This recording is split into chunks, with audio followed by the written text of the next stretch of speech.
of work? Well, 300 years ago, a boy would never ask his father, and I'm saying boy ask his father, because for the women here, until the Industrial Revolution, we didn't exist. Daddy, what am I going to be when I grow up? He knew exactly what he was going to be when he grew up. Could be exactly what his father was, what his grandfather was, what his great-grandfather was. And women knew what they were going to be.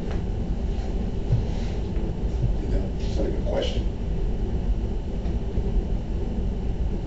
In the 17th century, there was only 30 professions. The social historians tell us there's about 30 professions, 30 occupations. The family name was the occupation. Tailor, miller, katsav, nagar, carpenter, farmer. Almost in every language, in every culture, mu'ulam. In every language, in every culture. Today, we don't have 30 occupations. Today, we have close to 50,000.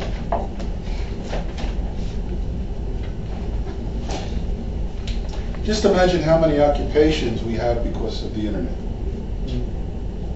If somebody asked you 10 years ago, what did you do? And you said, I'm a webmaster, they thought you were Spider-Man.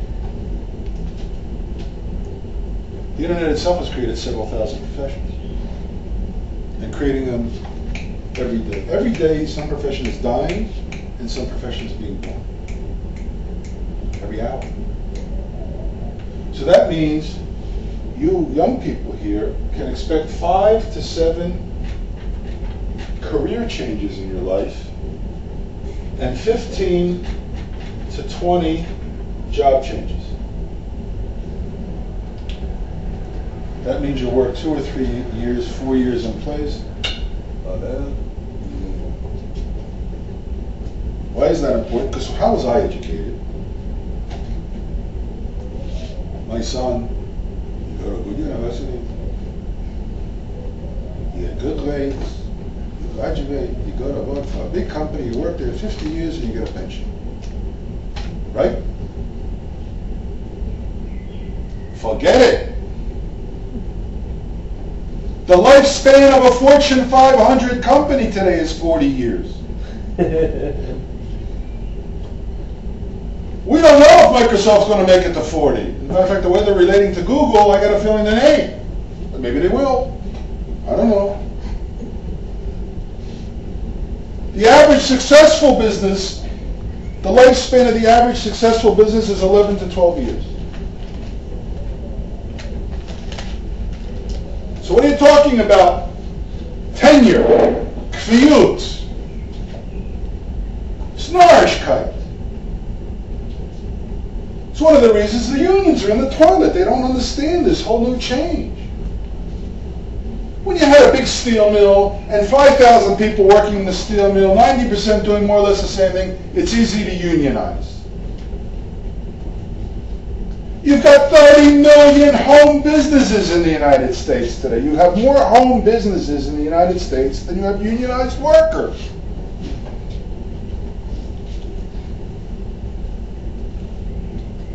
I recommend a book called Free Agent Nation by a guy named Daniel Pink. I think it was Fink, but he got the pay mixed up.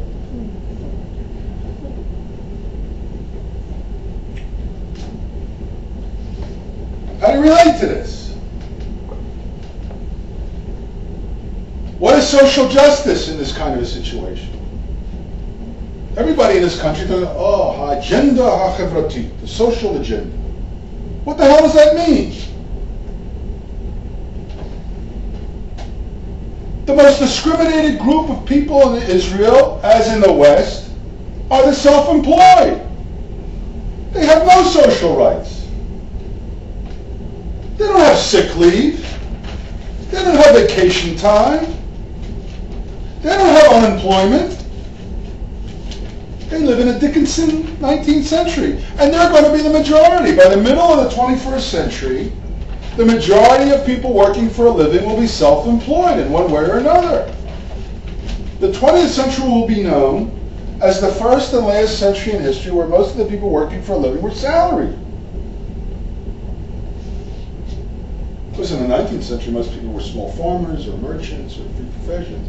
Very few people were salaried. It wasn't until the full force of the Industrial Revolution and the big bureaucracies, government opposite that most people became salaried.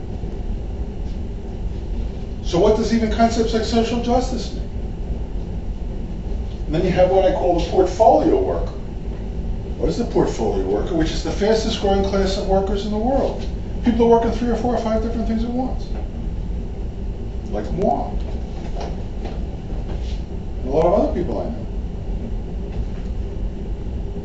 I do this, do this, do this, I have all these streams. Is it comfortable? No. Is it interesting? Yes. And if one stream falls, I'm not totally in the toilet because I got the other things, and they just look for something else. That's not even the future. That's the present.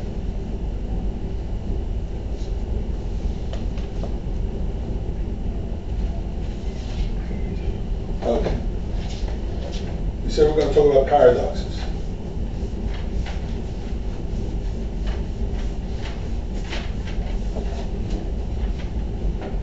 Paradox of knowledge. Is knowledge good? We say knowledge is liberating, right? Knowledge makes us free. Say that? Little knowledge is a dangerous thing. No. What? We say knowledge makes us free. I say a lot of knowledge is dangerous. Well, you do say a little knowledge is dangerous. No, but I say a lot of knowledge is dangerous. Good. I say experts are dangerous.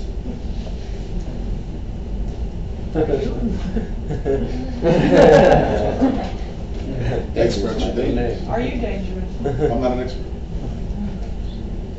I don't pretend to be an expert.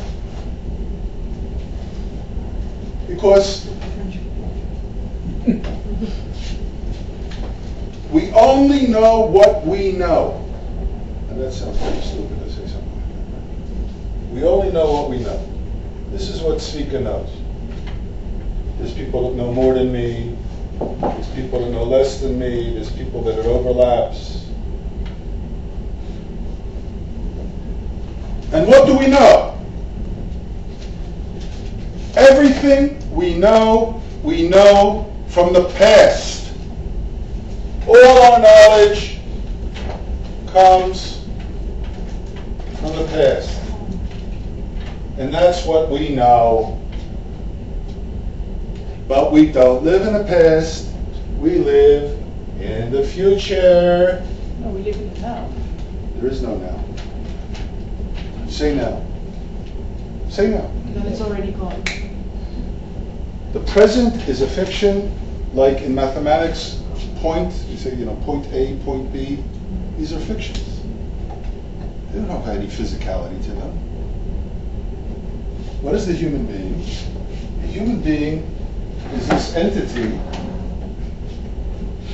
that is constantly going into the future, dragging his past on his back. Now, if you're a Jew, you got to go like this. We got a heavy past. I want to tell you.